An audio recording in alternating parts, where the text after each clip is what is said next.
Lockdown के कारण पिछले 2 महीने से ज्यादा वक्त से पूरे देश में काम बंद है, लेकिन मध्य प्रदेश के होशंगाबाद से एक अलग तस्वीर निकलकर सामने आई। दरअसल यहाँ प्रशासन द्वारा रोक के बावजूद ईंट भट्टे पर व्यापक स्तर पर काम जारी है। थोड़ी बहुत नहीं बल्कि करोड़ों ईंटों का निर्माण इसी कोरोना काल में हो चुका है।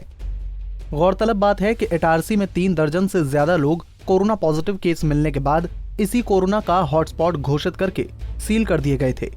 चप्पे चप्पे पर पुलिस पहरा दे रही थी, जिसके बाद भी इन ईंट भट्टों पर काम नहीं रुका और कोरोना संक्रमण के बीच ही यहाँ पर ईंटों का निर्माण जारी रहा। राजा प्रजापति। किसके नाम से भट्टा है? चुन्नीलाल प्रजापति जी। कितने सालों से लगा रहे हैं? यहाँ दूसरा वर्ष है। लॉकडाउन में भी तुम्हारा काम चल रहा है ईंट बनाने का? जैसा कि हम जानते हैं, मुख्यमंत्री जी के आदेश द्वारा 20 अप्रैल को आदेश जारी किया गया था और पेपर में भी आ चुका था, इसलिए ग्रामीण क्षेत्र में ईंट भट्टे का काम चालू करने का आदेश हो गया था, इसलिए काम चालू है। लेकिन लॉकडाउन में तो ऐसा कोई आदेश ही नहीं हुआ। जैसा कि मुख्यमंत्री जी की बातों से अवगत किया गया था कि ग्रामीण क्षेत्र में कुम्हार लोग काम कर सकते हैं, उसी तरीके से हम लोग कार्य कर रहे हैं। तो खनिज विभाग से परमिशन है यहाँ की खुदाई की? खुद कलेक्टर साहब ने बोला था कि आपके पास मतलब आदेश हैं और उनके द्वारा कागज़ भी दिए गए थे हमको कि आपको नियम में छूट है, आप कर सकते हो।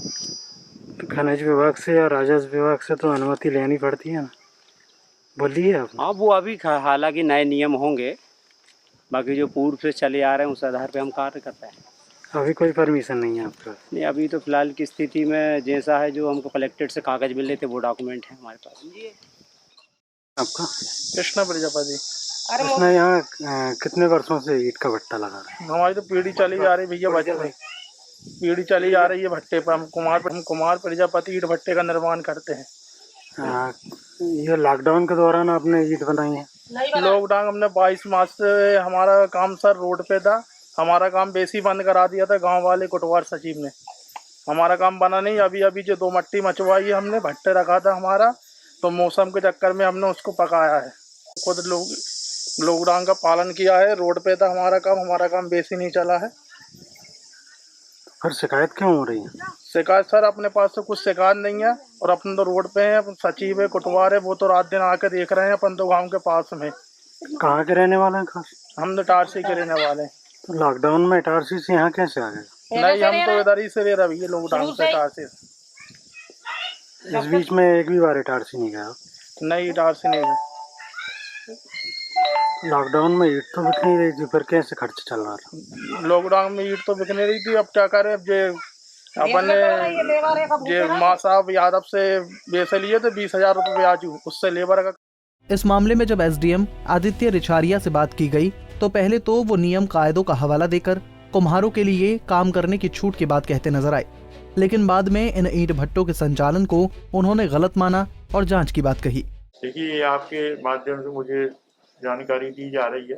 वैसे सामान्यतः होता ये है कि नदियों के किनारे कुछ जो जमीन होती है वो कुम्हारों के लिए आरक्षित की जाती है, ईंट भट्टों के लिए और बर्तन बनाने के लिए, और उस पर ये परंपरागत तरीके से ईंट भट्टे बनाने का काम करते हैं। लेकिन यदि कोई लार्ज स्केल पे बना रहा है तो वो फिर गलत है, उसको परमिशन लेना चाहिए और फिर उसके बाद निर्माण कार्य कराना चाहिए। तो आपने जो बताया मैं उसकी जांच कराता हूँ कि छोटे कुम्हार लोग बना रहे हैं या कोई बाहर का लार्ज स्केल पर बना रहा है। नहीं, ये आप बता रहे हैं, ये मैं पहले पुख्ता जांच करा लूँ, क्योंकि हो सकता है लोकल कुछ कुम्हार या कुछ जो कृषक हैं जो नदी के लगी हुई जिनकी जमीन है, वो लोग भी उसमें किसी से एग्रीमेंट उन्हें लिखाया हो या किसी के साथ उनका बराबर से समझौता हुआ हो, पार्टनरशिप में हुआ हो। ये एक जांच का विषय है।